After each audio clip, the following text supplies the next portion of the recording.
Hey guys, it's Molly here again for another video, and I have been seeing a lot of buzz about this topic in the comment section, specifically lately for some reason. I don't know why, but I've also been seeing a little bit of misinformation being spread, confusion about it, so I figured the best thing for me to do would just be to sit down and talk about it and share it with you. So today we're talking about the real reason you should never pet a working dog. And when I say a working dog, I mean a service dog or any form of work dog. So whether that be a police dog, a security dog, a medical alert dog, a guide dog, a service animal, any form of a working dog should typically not be pet when working. And ways to determine if a dog is a working dog and actually on duty is if you see a harness like my dog is wearing right now, or if you see a vest. Those are the two most common things you'll see. I know sometimes regular dogs will wear jackets outside and stuff, but most commonly service animals' vests do say service dog or working dog, do not pet, medical alert, something like that on it. And you can also know if it's a dog in a public place where dogs typically are not allowed. That's a good sign or indicator that it is a working dog. Another thing is sometimes they'll wear like just a little bandana that says it on it, or a leash that the leash will say service dog.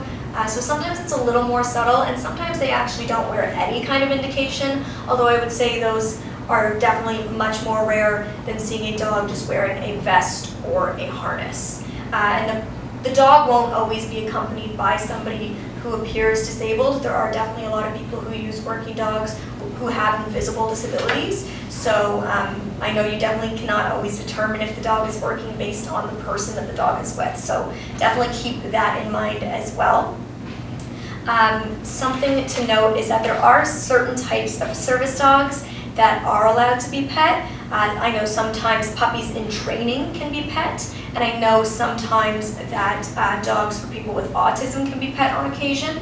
So definitely the best policy, regardless of it being a working dog or not, if you see a dog and you want to pet it, just always ask. I think it's the politest thing to do, and it's the safest thing to do. I always really appreciate when people approach me and ask to pet my dog first before they just get in there and start petting it. Especially because, like I said, my dog is a working dog and you're actually not supposed to be petting them. And so now I want to get into the actual reason behind that, because I know a lot of people know that they can't pet the dog, but they don't actually know the reason behind it. Because of that, that's led to situations that I've been in actually quite frequently where people will start petting my dog and go, oh, I know I shouldn't be doing this. And I think they just really want to pet the dog. They almost want to reward the dog for their work. They're just dog lovers, and I understand that. Trust me, we reward our working dogs enough with treats and toys and love and affection, and when their harness or vest is off, they are regular dogs, so they certainly get lots of free time to play and enjoy. And I understand this idea that you might want to reward the dog, but if you know you shouldn't pet the dog, please don't. And I think people who say that often don't realize the actual reason they shouldn't be petting it. They know they shouldn't, but they don't know why. And the why is what's going to stop you from doing it, I think. So that's why I wanted to kind of sit and explain the why behind the rule. So the way the guide dog school that I went to explained it to me is that they train the dog to know harness on is work time, harness off is playtime. So in the dog's mind, my harness is on, I need to be on alert, at attention, ready to work, watching my mom or my dad, always and ready to go.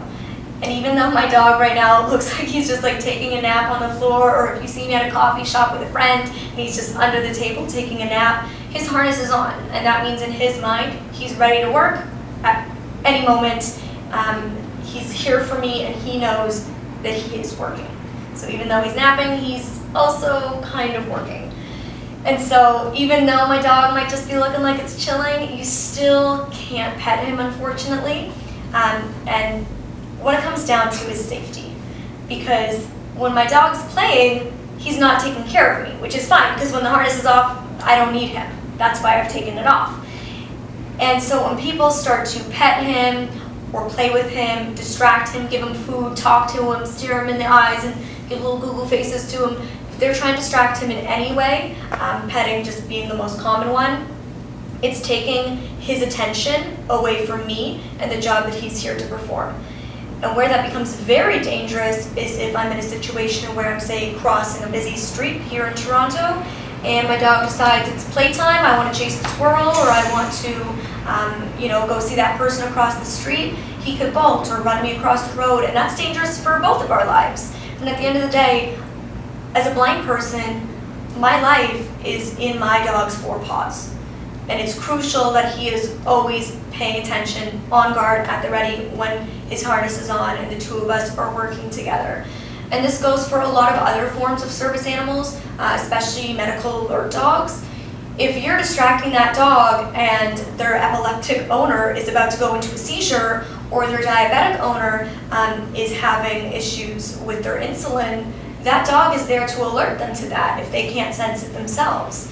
And if you're distracting it and they start to have that seizure with no warning, that becomes very, very dangerous. That dog is there to keep them safe and perform its job, which is why it's so, so crucial to never, under any circumstances, be distracting the dog.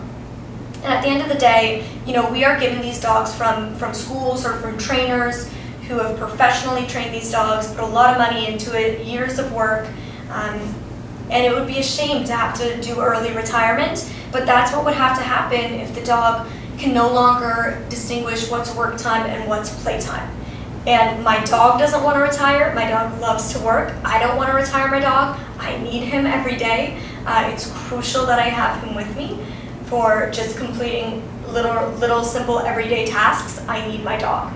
And so, when my dog is ready to retire, he'll be retired. When and if he wants to retire, he'll be retired. But it would be a shame to have to force retirement on him due to safety reasons, because people were not either aware of the rule or were not able and willing to respect the rule of not distracting working dogs.